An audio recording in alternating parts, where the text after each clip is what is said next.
Tonight on CBC Vancouver News. She was approached and attacked by a man that she didn't know.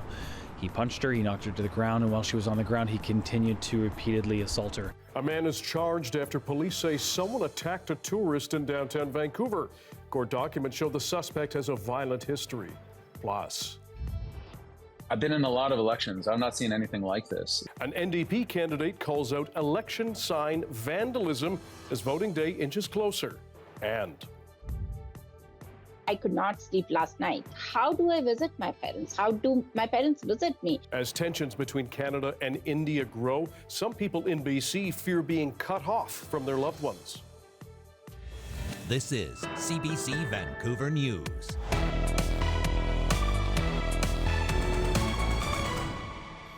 Hello, I'm Dan Burritt. Thanks for joining us. A 30-year-old suspect now charged in what police say appears to be an unprovoked stranger attack near Canada Place was on probation at the time. As the CBC's Mira Baines explains, a tourist was brutally assaulted over the long weekend as she was walking in downtown Vancouver. Another high-profile random attack in a highly frequented and visible location. This time Sunday morning at 9 o'clock near the SkyTrain station by Canada Place. Vancouver police confirm the victim is a 35-year-old woman who was visiting from outside the country. She was approached and attacked by a man that she didn't know. He punched her, he knocked her to the ground, and while she was on the ground, he continued to repeatedly assault her. Caused significant injuries that required her to go to hospital and receive medical attention. The suspect, 30-year-old Massimo Rosario Falvo, is in custody after he was arrested at a rooming house. He's charged with one count of aggravated assault. Falvo was on probation at the time of the alleged assault, according to court records. He was found guilty of 4 past assault charges involving 2 men and 2 women. He was sentenced in May to 3 years probation for assault and assault-related charges. He received 1 day of jail time after the court took into account his pre-sentence custody of 22 days. The Port of Vancouver was quick to point out the woman was not a cruise ship passenger. Vancouver's cruise sector is very safe, and we are not aware of any public safety incidents involving visiting cruise passengers at the Canada Place terminal in recent years, it said in a statement. This assault comes after a man was fatally stabbed and another had his hand severed in Vancouver's downtown core last month. But just some of these things happening in broad daylight with many people around, it is concerning. Overall, data collected by the VPD shows an improvement in the number of assaults post-pandemic. We've actually seen the numbers decrease over the past number of years from between 4 and 5 a day back in 2022, 2023, down to about, we believe, between 1 and 2 a day, closer to 1. Vancouver police say progress needs to be made to deal with people who are struggling with mental health disorders to improve public safety. Mira Baines, CBC News, Vancouver. Well, all 3 main party leaders spent the day on Vancouver Island as they aim to shore up support in key battleground ridings ahead of Saturday's provincial election. As Katie DeRosa reports, NDP leader David Eby and Conservative leader John Rustad sparred over their health care plans. BC NDP leader David Eby made campaign stops Wednesday in Nanaimo, Ladysmith, Duncan and Victoria, areas where the New Democrats are trying to hold on to seats. John Rustad's BC Conservatives are targeting parts of the island that have historically been orange but could turn blue. Rustad was in Nanaimo to announce a new cardiac catheterization lab, which would provide specialized care for patients with cardiac emergencies. So these are services that are desperately needed. Right now, people who need urgent cardiac care must travel to Victoria, which Rustad says is unacceptable. Both Eby and Rustad are promising a new patient care tower for Nanaimo Regional General Hospital. However, Eby has not committed to a new catheterization lab. Nanaimo Mayor Leonard Krogh has called that a high priority for the Mid-Island city. Eby accused Rustad of pushing for privatized healthcare akin to an American-style 2-tier system. We sure can't take some of those doctors and nurses and put them behind a paywall and say that only people that have money can access them, like John Rustad's plan. Rustad says that's a lie. We have not talked about that one little iota. Rustad says he's actually looking to European countries, which use a mix of government-run and private clinics as a model. John Rustad has not pledged $1 new for healthcare, not one. Adrian Gear, head of the BC Nurses Union, has asked all three party leaders whether they will maintain the current nurse-to-patient ratios, which the union has called a game changer. Last year, BC became the first province in Canada to adopt guidelines on how many patients each nurse can care for, an attempt to improve patient care and reduce burnout among healthcare workers. Unfortunately, the leader of the Conservative Party, despite an invitation to meet with me 3 times, offering an opportunity to talk about minimum nurse-patient ratios. Unfortunately, those invitations have not been taken. The BC Conservative Party has not yet responded to CBC News about whether those nurse-to-patient ratios will be maintained. With 2 more days in this election campaign and 3 more days until final voting, all 3 leaders are making their final pitch to voters. A record number of people, nearly 800,000 voters, have already cast their ballots. Katie DeRosa, CBC News, Victoria. BC Green Party leader Sonia Furstenau, meanwhile, says she wants to expand food security policies if elected and bring in new agricultural water reserves for farmers. This is just basic steps that we need to be taking in British Columbia to create more food security. And it fits into our bigger framework of creating a province that is oriented towards the well-being of everybody in BC. First announced promises also include increased funding for local food processing, support for Indigenous food sovereignty, and a universal school food program. Healthcare remains a hot-button topic in this year's provincial election, as we heard, with all major parties presenting their vision on how to improve service. In Nanaimo, voters are sounding off amid long wait times at the emergency room and a lack of walk-in clinics. The CBC's Claire Palmer has more. It's top of mind for many in the Harbour City, healthcare. Residents say that they want better access and less wait times.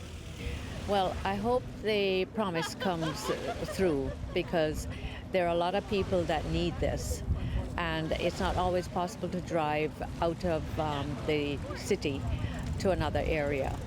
I find it to be awfully perplexing in terms of how long it takes to get a GP.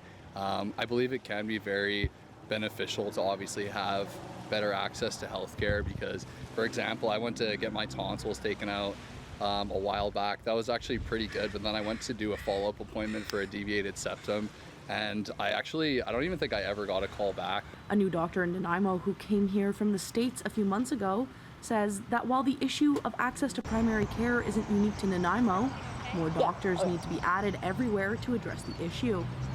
But I mean, if you look at my 1,250 patients at year 2, that's like a drop in the bucket for, how many unattached patients there are here, right?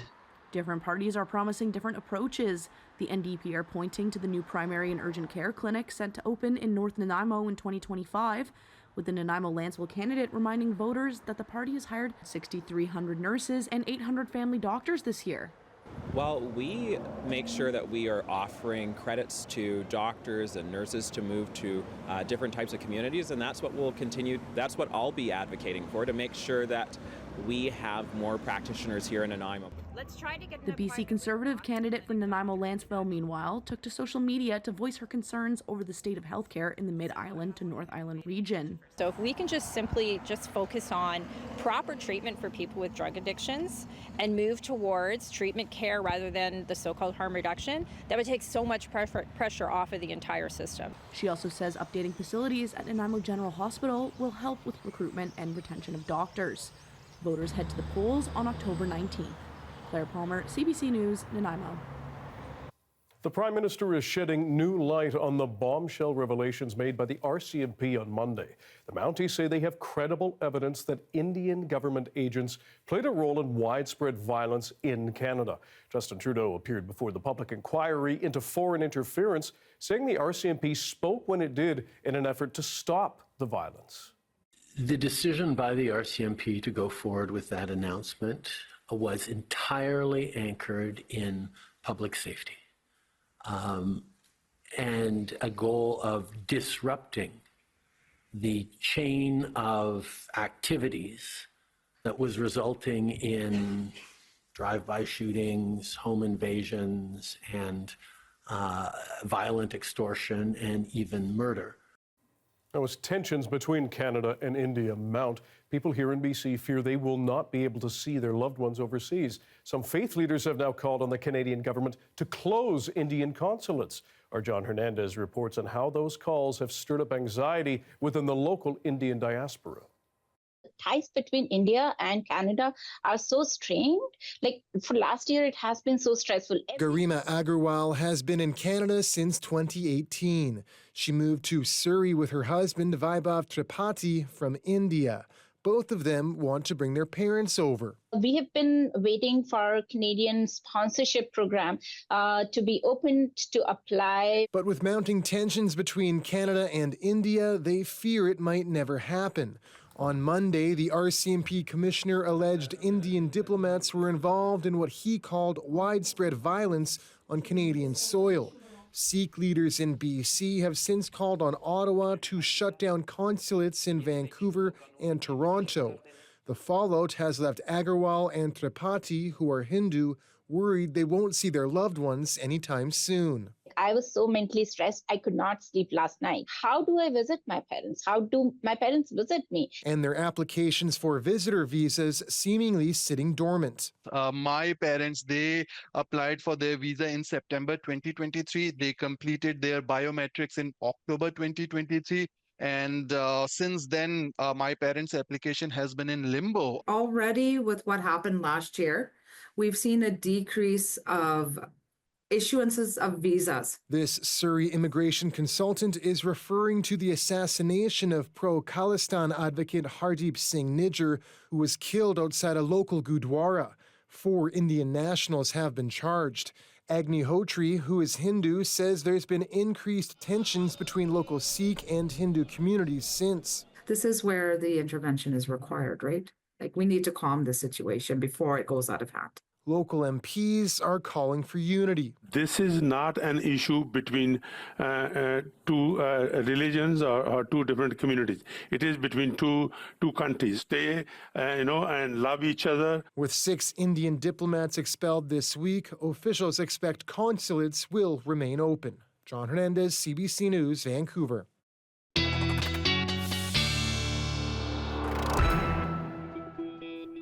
Doris Madevi joins us now with a first look at the weather, and we got, well, everything today. We had some sun, downpour. What I'll add to the list, sir? Yes, we've got plenty of active weather happening across the province, and it's really just a taste of what's to come. Dan, you can see really across the province some showers, some snowfall happening in the central interior. All those mountain tops definitely getting dusted right now because our freezing levels have come down quite a bit. By the time we get into tomorrow, late in the day, into the the evening hours, overnight hours, expect to see the freezing level come down to close to just 1,000 meters across both the Rockies and the coast mountains. So definitely getting chilly. You can see a lot of lightning strikes that happened in the last, earlier today across this region. If we take a look at the island, you can also see a decent number of lightning strikes there. And then making their way here to the lower mainland, we got a decent thunderstorm, some quick downpours, so didn't last very long, but definitely shook the rafters, If we take a look here, you can see a decent amount more precipitation coming down as we get into Friday, but tomorrow seems quite clear. So tomorrow, mostly clear skies across the island. Lower mainland looks a little bit cloudier, but we should see some sunshine as well.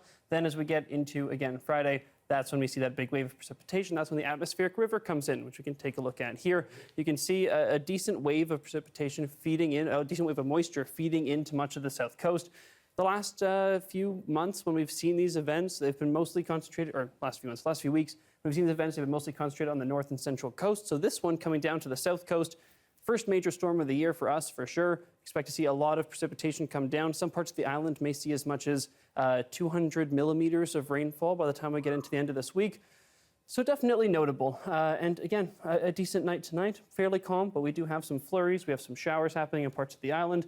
Expect to see a decent amount of activity, but for at least for us, Dan, here in the lower mainland, it seems like the action has passed, at least in Metro Vancouver. Maybe a little bit of lightning still to come in the valley, but it's been an exciting day. No kidding. Minimal rafter shaking after this, I hope. Yes. Okay. Thanks, Doris. Thank you.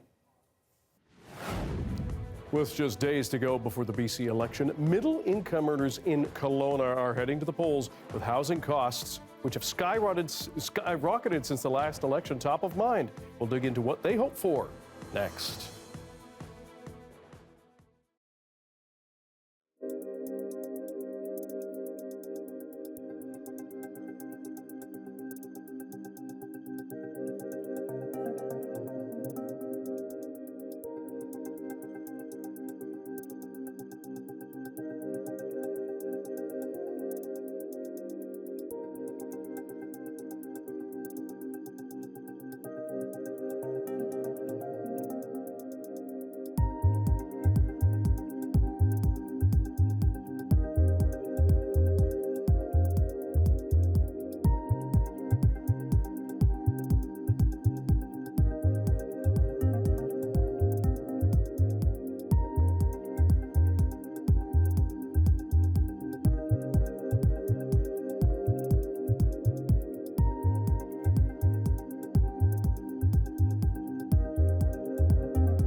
Housing costs for some middle-income earners in Kelowna have skyrocketed since British Columbians last went to the polls in 2020. As Zamir Karim reports, it's a major campaign issue this time around. Since the last provincial election in 2020, house prices have ballooned in BC. Here in the central Okanagan, in January 2021, the benchmark price for a single-family home was $750,000. That same home this August was worth $1 million, according to the Association of Interior Realtors. For renters, their monthly costs have climbed 65% in that time, with the average two-bedroom now going for roughly $2,500, according to rentals.ca. Come on in. Thank you. Christian Brandt has lived in Kelowna for 12 years and has seen his housing costs spike. Within a year and a half, we more than doubled our cost of rent. For 6 years, we were sort of in this one place that we stayed in, and we were more or less protected from any other major increase of rent. His family spends more than $3,000 a month on rent, limiting what he can save for a down payment. Many mortgage holders are facing similar costs, says this Kelowna realtor. Typically, you're looking at mortgage payments and housing costs north of $3,000 a month. $3,000 to $5,000 is a very typical mark that a lot of people land. Families in this segment make an income between $80,000 to $200,000 annually. And that's right in the range where Christian's family falls. But home ownership for them isn't an option. As a household combined income, we're above $100,000. However, if you still look at, rental market, it's very, very likely you spend 30 to 40% of your income or from your salary that you make towards housing. Christian's family already takes steps to reduce expenses. They don't own a car and get most places on transit, by bike or walking. But they're like 44% of Kelowna renters, whose housing costs add up to more than 30% of household income. We've got 20% of our population in Kelowna that pays over 50% of their income towards their housing. Providing affordable housing for folks who have kind of middle income is a very important part of our community. Ken Zeitner runs a nonprofit housing society and says governments have not done enough to keep up with demands. It helps employers and our economy because those folks need a place to live and they need to be able to afford to live in our community. It has become recognized more and more by governments at all levels that we need housing for that moderate income segment of our population. Housing is a big focus for the three main parties. The NDP is promising more construction and lower interest rates for first-time buyers. As government, they brought in a plan to turn vacant public land into rental buildings and mandated some municipalities to hit new housing targets. To take off some pressure, they also banned short-term rentals, an unpopular move with some. The BC Conservatives are promising to accelerate permits by cutting red tape and to introduce a housing rebate for rent or mortgage costs to lower provincial income taxes. The Greens have a multi-step plan to build in a rental subsidy based on income, build more co-ops, fund nonprofit rental housing, and tackle rising strata costs. Meanwhile, more rentals are going up in Kelowna, with hundreds of new units almost ready. Where we sit right now, there are going to be 722 rental units come on the market within this next year. That's huge. We have a lot of rental units coming on the market in Kelowna, and it will have an impact in the market. And it will help soften and moderate some of the rental rates that we're seeing at the moment. That includes 122 units his society is building here. For Christian and his family, these steps may not be enough. Anything outside or a bigger portion of outside our market pricing or market housing, I think would be a step in the right direction. With some help coming and more housing needed, these costs will remain top of mind far beyond October 19th. Zamir Karim, CBC News, Kelowna. A look at Victoria's Harbour from earlier in the day. The capital region treated to a mix of sun and cloud with some light wind. Heavy rain, though, expected to return to much of the south coast later this week. Darius Madabi will have your BC-wide forecast in just a few moments. Stay with us.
Housing costs for some middle-income earners in Kelowna have skyrocketed since British Columbians.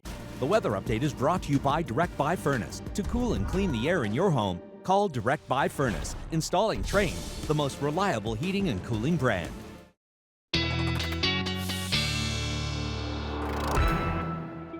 Darius Madavi joins us with his BC-wide weather forecast as we turn to the rain again. Yes, lots of rain on the way. It's definitely going to feel like an October weekend. Actually, it's going to feel more like a November weekend here in Vancouver. Dan, as we head into lots of rain, cooler temperatures, you can see that pretty major atmospheric river coming in, this time targeting the south coast rather than the north and central coast, which have really gotten most of the precipitation, the heavy precipitation so far this year. If we take a look here, you can see as we get into tomorrow, mostly clear skies on the island. We have a few showers and flurries popping up in some places, but generally it's not until that wave of precipitation arrives late on Thursday into Friday that we see anything really significant. You can see it's starting to arrive Friday morning here in the lower mainland. Lots of snowfall happening on the mountains, the coast mountains, as well as breaking into the Rockies at times, as well as parts of the interior. So very widespread, this rainfall event, so expect to see quite a bit. If we take a look at our rainfall accumulation graphic here, you can see about 100 millimeters coming to some parts of the island. Lots of snow spreading across many parts of the province as well. Again, very significant precipitation event that's going to be happening this weekend. If we take the snow off here, because I know it covers a little bit, this is all precipitation, rainfall and snowfall included. And you can see, again, very significant pretty much all the way up the coast, but mostly from the central coast and further south. So if we zoom in on the island here, you can see very significant rainfall totals, especially on the west coast of the island. And if we come to the lower mainland, also very significant rainfall totals there as well. So again, it's going to be a wet weekend. Plan to be inside, I would say. If you have an outdoor activity, make sure that you are dressed appropriately. If you take a look at our highs as well, they are a little bit below seasonal. So again, that's why I'm saying it's going to feel more like a November weekend than an October weekend between the rain and those temperatures. In terms of conditions across the province, again, we're looking at mostly sun with some cloud coming in and out in the south. Bit of precipitation up in the north, as well as in the southeast. We're getting a little bit of activity. Golden may see some flurries that turn into showers as we get later into the day. But if we take a look at our 5-day forecast here in Vancouver, again, we've got some showers happening tomorrow, but also we've got a little bit of sunshine. The icon doesn't show that, but some sunshine tomorrow as well. Then as we get into the weekend, we get that real rain, and then maybe we get some sunshine mixed with some showers as we get into Monday. Okay, Darius, thanks very much. Thank you. And thank you for joining us on CBC Vancouver News. For news anytime, check our website, cbc.ca/BC. Your next local news is on the early edition on CBC Radio 1. That starts tomorrow morning at 5:30. Good night.